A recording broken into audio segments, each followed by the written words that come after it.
colo do útero, quais são as questões mais importantes que a FGV gosta de cobrar na prova. Então, vamos começar pelas contraindicações para o exame citológico, Papa Nicolau. Então, lembrando que a menstruação não é uma contraindicação absoluta, porém, o exame não deve ser realizado durante a menstruação, ou seja, devido à presença de sangue, que pode interferir na interpretação dos resultados. Então, evita durante a menstruação. As infecções genitais, da mesma forma, é uma contraindicação temporal, são infecções agudas, como vaginite, cervicite, podem alterar o epitélio e os resultados do exame. Então, é recomendado primeiro você tratar a infecção para depois realizar o exame.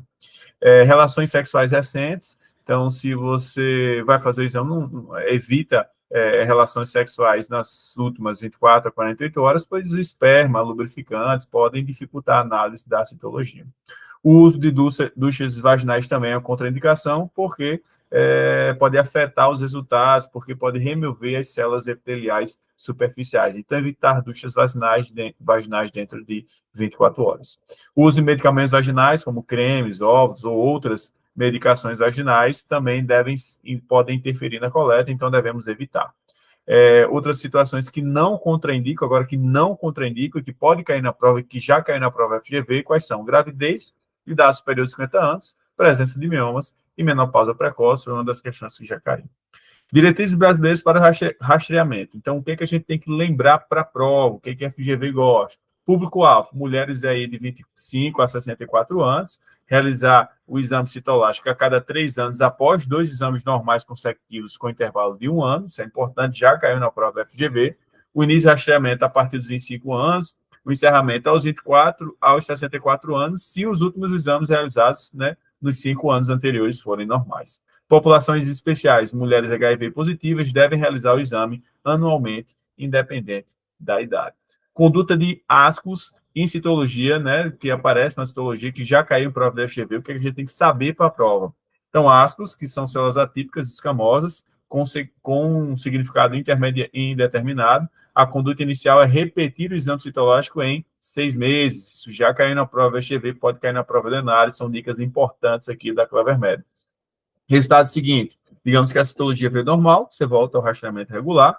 Se der ascos ou lesão de baixo grau, colposcopia. E se tiver uma lesão de alto grau, colposcopia imediata com possível biópsia. Pacientes HIV positivas, colposcopia imediata, independente do resultado subsequente, e a testagem de HPV, em algumas diretrizes, a testagem para HPV pode ser realizada dessa forma. Então, se o HPV estiver negativo, você volta ao rastreamento regular. Se o HPV positivo, colposcopia. Então, aí são condutas de rastreamento que a gente tem que lembrar para a prova FGV. Que já caiu também foi a conduta para as células glandulares atípicas. Então, as células glandulares atípicas podem indicar neoplasia. Qual a conduta inicial? Colposcopia com biópsia dirigida. Realizar a curetagem endocervical ou também fazer a realização de ultrassom transvaginal para mulheres com mais de 35 anos ou fatores de risco. Avaliação do endométrio para mulheres com mais de 35 anos ou fatores de risco para câncer endometrial. Incluir a avaliação do endométrio quando? Biópsia do endométrio ou histeroscopia com biópsia. Como é que a gente vai incluir essa biópsia? E em relação aos resultados da colposcopia e biópsia, se der uma lesão de alto grau ou adenocarcinoma in situ, tratamento adequado, conforme o protocolo, por exemplo, conização ou esterectomia, e lesões de baixo grau ou sem lesões, você vai fazer o monitoramento contínuo com exames periódicos. Testagem de HPV. Em algumas situações, a testagem de HPV pode ser utilizada para realizar a investigação. HPV positivo aumenta a vigilância e pode indicar necessidade de intervenções adicionais. Já o HPV negativo, você pode reduzir a necessidade de intervenções imediatas.